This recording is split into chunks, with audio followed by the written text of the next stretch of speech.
Holly. I'm Hannah. And I'm Anna Marie. We're designers from Cornerstone Remodeling in Maryland. And we are back to answer more of your questions about smart upgrades and functional design tips for your spaces. What's the best way to balance function and aesthetics? I definitely think that there's a happy medium to this. There is a way to be mindful of somebody's personal aesthetic while also making sure that functionality of a space is never sacrificed or compromised. I think this comes into play a lot when we're planning out a kitchen layout. We like to make sure that the cabinets are set up well for how they're going to be used from the inside out, really, with what accessories are going into them, how far we have from certain appliances to certain cabinets and clearances. What are some affordable upgrades that make a big difference other than paint? I think swapping out things like the hardware, the lighting fixtures, and the plumbing trim are great ways that a homeowner can even do themselves to just change out what's already there. Wallpaper and wall treatments are other ways that you can add a lot of color or pattern to the space without really increasing the overall price. Another way you can play around with upgrading things is just by changing the color of your finishes. That's something we as designers here like to play around with a lot for you. So brushed nickel versus brushed brass, there can be a price difference, but how much does that impact the overall design? There's little tweaks we can make to ensure that you're really getting that champagne look on a little less than a champagne budget. What's the best countertop for a kitchen that gets a ton of use? Our favorite around here is quartz. It's an engineered material, so it's really easy to keep clean. You don't have to maintain it as well, and it's pretty hardy when it comes to chipping or staining.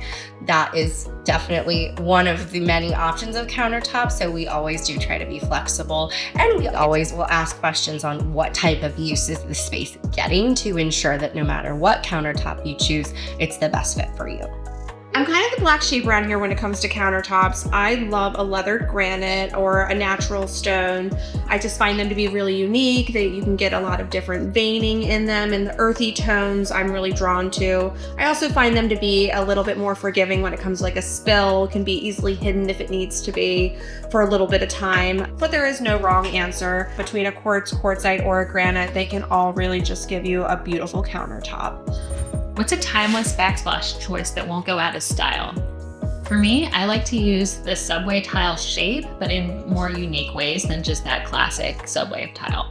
Like using a textured or like a zillige tile, or like a dark jewel tone, or just having the tile be in a unique pattern instead of just the classic brick lay. Another thing that I like still to use is a marble mosaic. Sometimes the stone pattern can be a little more simple, but again, it can be in a smaller shape, a little more detailed in those patterns as the overall design. So you can still get some impact while it still feels a bit more classic because of the material that it's made out of. And another timeless option is to pull your countertop material up to the splash. It's just a nice clean look and just carrying that pretty countertop material all the way up the wall. Creative ways to use lights other than overhead. The obvious answer here for a soft glow would be under cabinet lighting. Another alternative to that would be toe kick lighting. And I like to use wall sconces in an unexpected place, like in a bookshelf or in a reading nook, or even over top of the sink in a kitchen.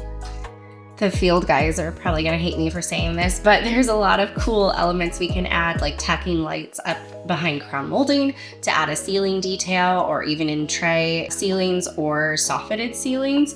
Another thing we can do is really play around with the textures on pendants and chandeliers, and in glass cabinet lighting, as well as behind glass doors. There's a lot of cool things we can do to make the light turn on when the door opens or closes, or things like that, to really spice things up as far as lighting goes. Another thing we really like to make sure of is things that are on dimmers, that you can really play around with the depth and the brightness of the light, or not, to set the tone a little bit more. All of this does depend on your structural elements as well as ceiling heights, and those are things we really look into in depth as we're designing your space. How can I make a small space feel bigger? Something that I really pay attention to is visual lightness. So not necessarily color, although that can play a part, but what do items look like up high? Do they feel heavy? Does it make the space feel enclosed? Does it feel like things are kind of caving in on you almost? I think if your budget allows for it, adding a window to get some more natural light is a great option. Even if you just have enough space for a small transom window, just having that natural light can really make a space feel larger. What's the best way to mix metals in a kitchen or bathroom? I like to keep all of the plumbing fixtures as one finish, and then the accessories, hardware, lighting can be a different one. Also, if you have a light fixture that already has two metals, like a matte black and brushed bronze already together, that can be a great piece to tie in the colors that you're using. A lot of it also comes into play with how much contrast you want to see. So it depends on what color cabinets you have, if you want those fixtures to really be the star of the show, or if you want them to fade into the background a little bit more. How can you keep your house from feeling dated? I think a good way to try and accomplish this, however things do come in and out of style all the time, is to pick neutral paint colors. If your budget allows, perhaps to update your hardwood floors if they do have those orangey undertones, to maybe pick something that has more warmer tones. There's always going to be something that puts your house in a certain decade. That being said, if you love something, don't let it hold you back, because it's your home, and our job as designers here is to ensure you're getting exactly what you want. What piece is most worth splurging on? For me, it's cabinetry. Having custom or semi-custom cabinetry can really elevate your home. This is why we don't usually repaint clients' existing cabinets, because having good quality cabinets can't be faked. It's definitely something that is worth the investment, having good quality cabinets. And if we're looking for something to really splurge on top of your cabinets, I think that a beautiful and stunning countertop to really be the focal point in that space is worth the investment too. The other thing we always want to talk to you about and have those conversations about is, what do you enjoy doing? Is it spending time with your family? Is it cooking? Is it relaxing in a tub after a long day? All of those answers really help us direct you towards what those areas are that are worth splurging on, and what are the areas where you can invest money into good quality pieces, but you don't necessarily have to break the bank on them. Ultimately, it's what you care about the most. Thanks for joining us for another Q&A video with the Cornerstone designers. We hope this gives you even more confidence to start your remodeling journey. Call me.